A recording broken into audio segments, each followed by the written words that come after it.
ओम शांति। आज 1 अगस्त 2026 के साकार मधुर महावाक्य है। आज अगस्त मास का शुभारंभ हो रहा है। एक नज़र जुलाई मास पर हम देंगे। जुलाई मास में क्या हमारी मुरली रेगुलर रही? हर रोज बाबा के महावाक्य सुने या नहीं? अमृत वेला प्रतिदिन किया या नहीं? भोजन करते समय बाबा की याद में भोजन स्वीकार किया, भोग लगाया या नहीं? नुमा शाम 6:30 से 7:30 शक्तिशाली याद में रहकर संसार को प्रकाश दी या नहीं? सोने से पहले बाबा को पत्र लिखा, पूरे दिन का चार्ट दिया, 5 स्वरूपों का अभ्यास हर घंटे में 5 सेकंड के लिए किया या नहीं? इन सब बातों का चार्ट हम बाबा को लिख कर देंगे और प्रतिदिन चार्ट लिखने से उन्नति होती है। अपनी चेकिंग करेंगे और अपने आप को चेंज करेंगे।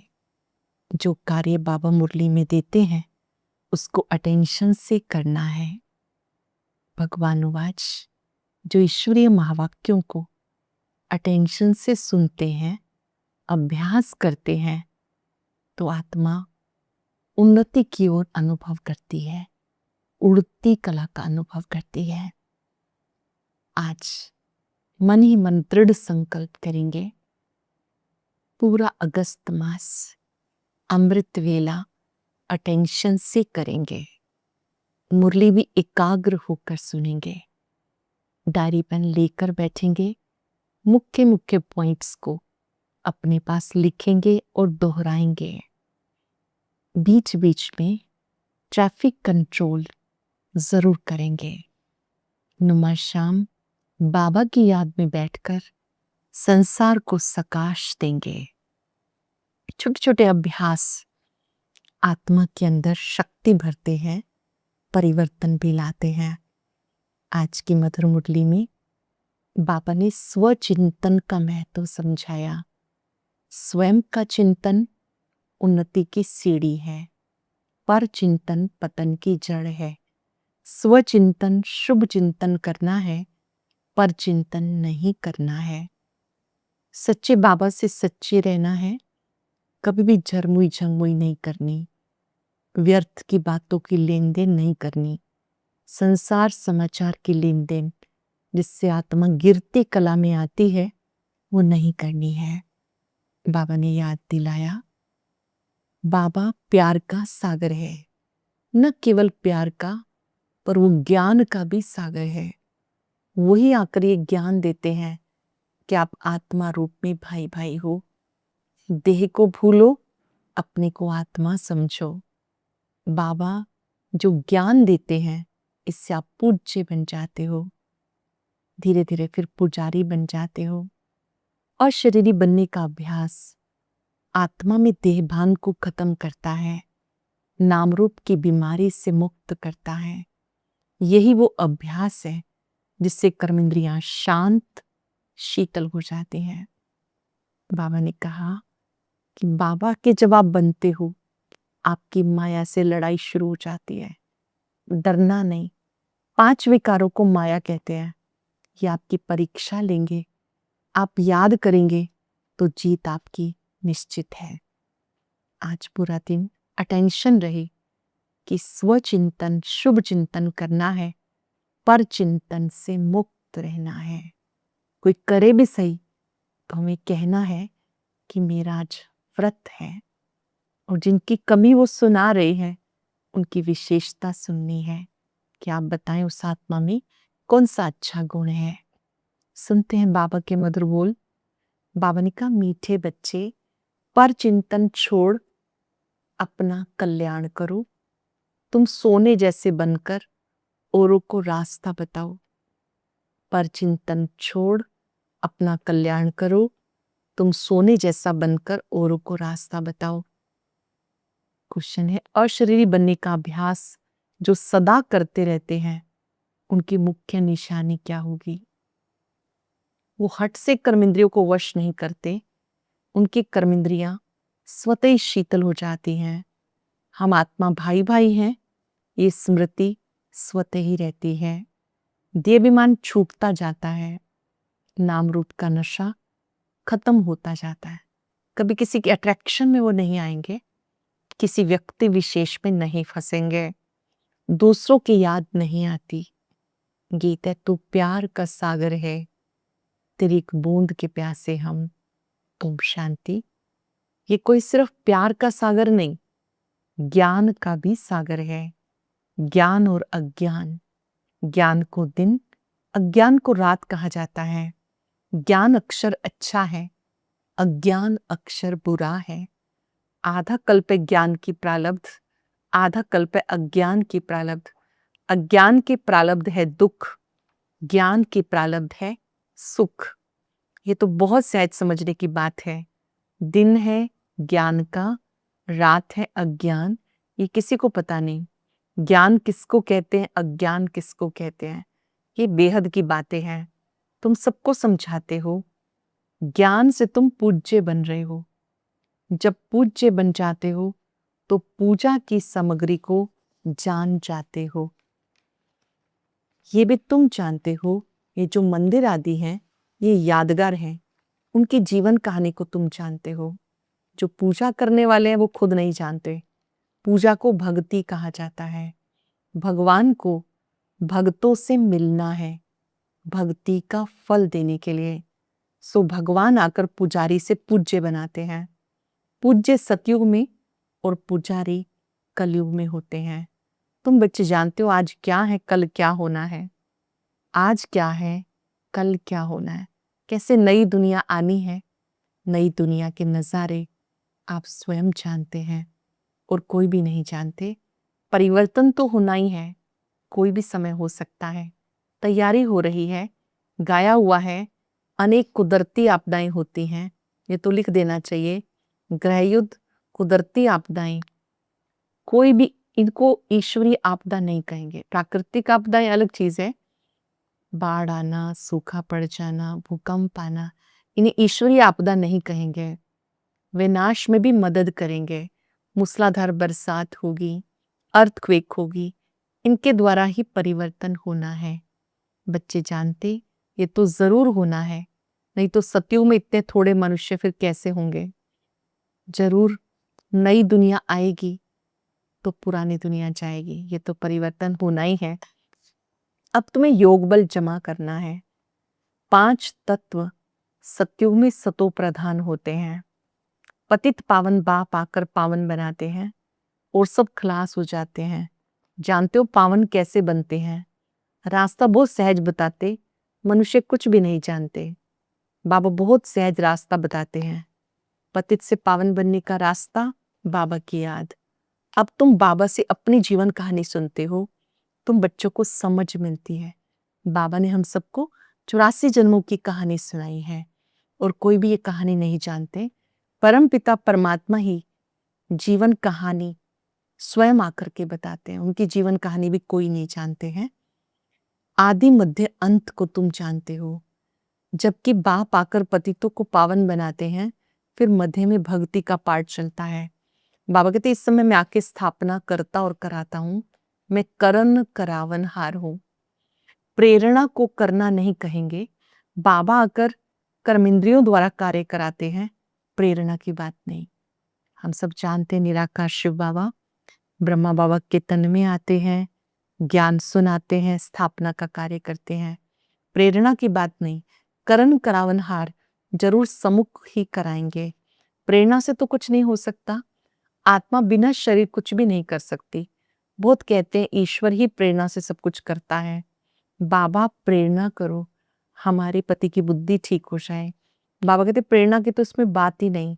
फिर शिव जयंती क्यों मनाई जाती? प्रेरणा से तो काम हो गया, फिर आए ही क्यों? शिव जयंती मनाते हैं, जरूर शिव आए, उन्होंने कोई कार्य किया। एक तो ईश्वर क्या चीज है ये नहीं जानते, सिर्फ कह देते ईश्वर की प्रेरणा से सब कुछ होता है। निराकार प्रेरणा कैसे करेंगे? वो तो करण करावनहार है, आकर के रास्ता बताते हैं। कर्म इंद्रियों से मुरली चलाते हैं। जब तक कर्म इंद्रियों का आधार ना ले तब तक मुरली कैसे चलाए? ज्ञान का सागर है तो सुनाने के लिए मुख चाहिए ना। बाबा ज्ञान सागर है तो सुनाने के लिए मुख चाहिए। अब तुम बच्चों को सारी दुनिया के आदि मध्य अंत का पता पड़ा है, पूरी नॉलेज है, समझते हैं ज्ञान बिगर गति नहीं। ज्ञान कौन दे? ज्ञान और अज्ञान दोनों में अंतर है ना। अज्ञान मार्ग और ज्ञान मार्ग में फर्क है। विज्ञान भी कहते हैं। बाबा कहते तुम बच्चे ही स्वदर्शन चक्रधारी बनते हो। और कोई सुनेंगे तो वंडर खाएंगे, कहेंगे आत्मा ज्ञान लेती है तो आत्मा जरूर संस्कार लेके जाएगी। मनुष्य से देवता बनते हो तो ज्ञान रहना चाहिए। बाबा समझाते ये पुरुषार्थ है प्रारब्ध के लिए। प्रारब्ध मिल गई फिर ज्ञान की दरकार क्या। सतयुग है ही तुम बच्चों के लिए प्रारब्ध। जो पुरुषार्थ करते हैं इसी का ही जमा का खाता हम सबको 2 युगों तक मिलता है। तुम बच्चे ज्ञान के प्रारब्ध पाते हो। बाबा आकर भक्ति का फल देते हैं। तुम बच्चों के लिए सौगात लेकर आते हैं।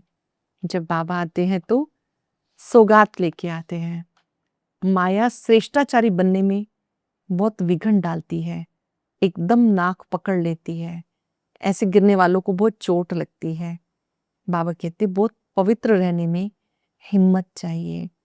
जब कोई बाप की शरण में आते हैं तो माया भी लड़ना शुरू कर देती है। 5 विकारों की बीमारी और अधिक उथल खाती है। पहले पक्का निश्चय बुद्धि बनना है। बाबा का बनते हैं तो 5 विकार परीक्षा लेते हैं।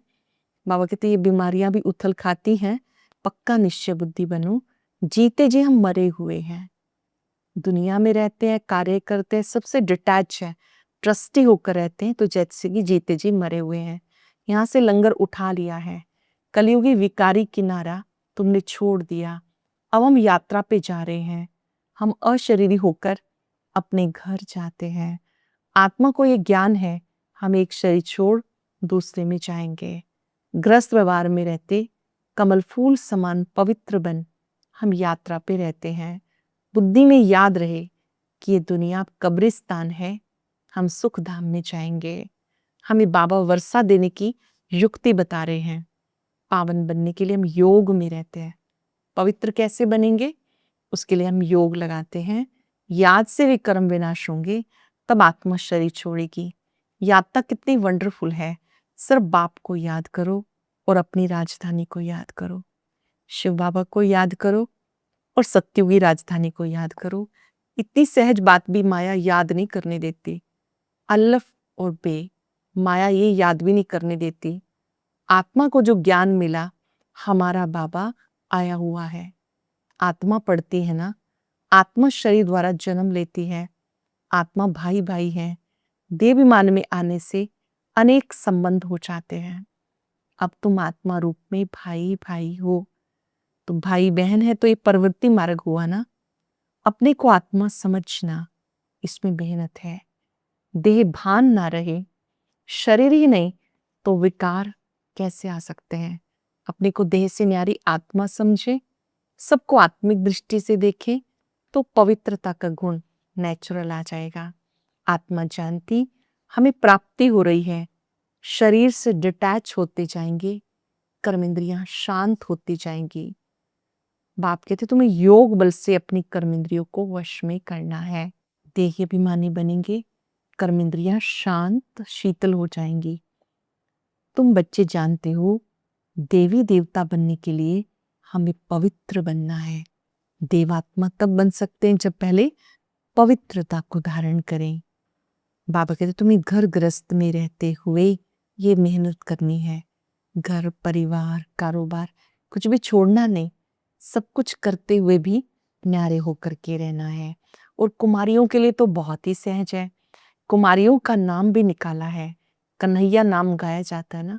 अगर कन्याएं तो होती पवित्र है, वो ईश्वरीय सेवा करे तो बहुत ऊंच पद पा सकती हैं। उन्हीं के कारण नाम कन्हैया कहा जाता है। जब घर गृहस्थी में जाते हैं तो फिर बाबा कहते उसका बहुत विस्तार हो जाता है। ये कुमारी जीवन पवित्र जीवन है, बहुतों के कल्याण के लिए है। स्टूडेंट लाइफ पवित्र लाइफ है। बुद्धि में फ्रेश रहते हैं, बुद्धि से रिफ्रेश रहते हैं। कल्प पहले जिन्होंने ऊंच पद पाया वो अभी भी पुरुषार्थ करेंगे।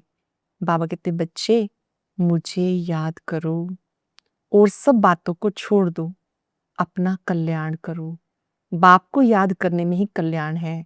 भूल चूक होती है, बच्चे गिर पड़ते हैं, तुम पर चिंतन को छोड़ो, अपना कल्याण करो।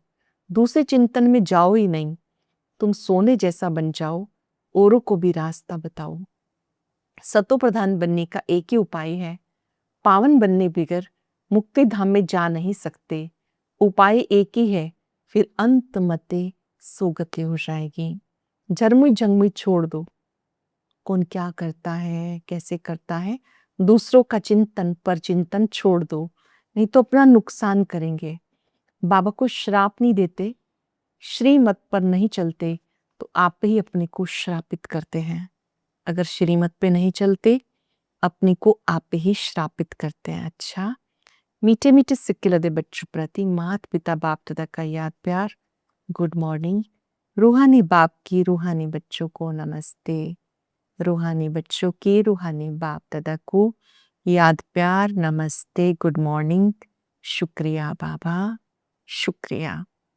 धारणा के लिए सार, निश्चय बुद्धि बन, जीते जिस पुरानी दुनिया से लंगर उठा लेना है। बाप के हर फरमान को पालन कर अपना कल्याण करना है। दूसरों का चिंतन छोड़ अपनी बुद्धि को स्वच्छ सोने जैसा बनाना है। जरमुई जंगमुई में समय वेस्ट नहीं करना, योग बल से कर्मेंद्रियों को शांत शीतल बनाना है। बहुत सुंदर वरदान है। अपनी विजय व सफलता को निश्चित समझकर सदा निश्चिंत रहने वाले निश्चय बुद्धि भव। अपनी विजय व सफलता को निश्चित समझ सदा निश्चिंत रहने वाले निश्चय बुद्धि भव। जो बच्चे सदा बाप में, स्वयं के पार्ट में, ड्रामा के हर सेकंड एक्ट में 100% निश्चय बुद्धि है, उनकी विजय व सफलता निश्चित है। निश्चित विजय होने के कारण वो निश्चिंत रहते हैं। उनके चेहरे से चिंता की कोई भी रेखा दिखाई नहीं देगी। उन्हें सदा निश्चय रहता है, ये कार्य व संकल्प सिद्ध हुआ ही पड़ा है। उन्हें कभी किसी बात में क्वेश्चन नहीं उठ सकता, उन्हें कभी कोई बात में प्रश्न नहीं उठ सकता, और हर कार्य सिद्ध हुआ ही पड़ा है, ऐसा उनको निश्चय रहता है। वैसे भी कहते हैं निश्चय बुद्धि निश्चिंत आत्मा, निश्चय बुद्धि सदा विजयी। स्लोगन है, सुनने सुनाने में भावना और भाव को बदल देना ही वायुमंडल को खराब करना है। सुनने सुनाने में भावना और भाव को बदल देना ही वायुमंडल खराब करना है। कोई भी बात के पीछे हमारी भावना कैसी है, भावना श्रेष्ठ है तो बात भी स्वतः ही बदल जाएगी। आज बहुत सुंदर अभ्यास करेंगे। मैं स्वचिंतन करने वाली शुभ चिंतक आत्मा हूं, पर चिंतन से मुक्त हूं। मस्तक में अपने ज्योति बिंदु स्वरूप को देखें। ये ज्योति बिंदु रूप हमारा सत्य रूप है। मैं ज्योति बिंदु आत्मा इस देह को चला रही हूं। मेरे पिता सत्यम शिवम सुंदरम है, कल्याणकारी है।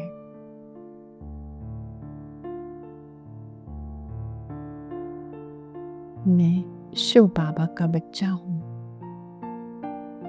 बाबा की किरणों के नीचे हूं। मैं शुभ चिंतक आत्मा हूं, पर चिंतन से मुक्त।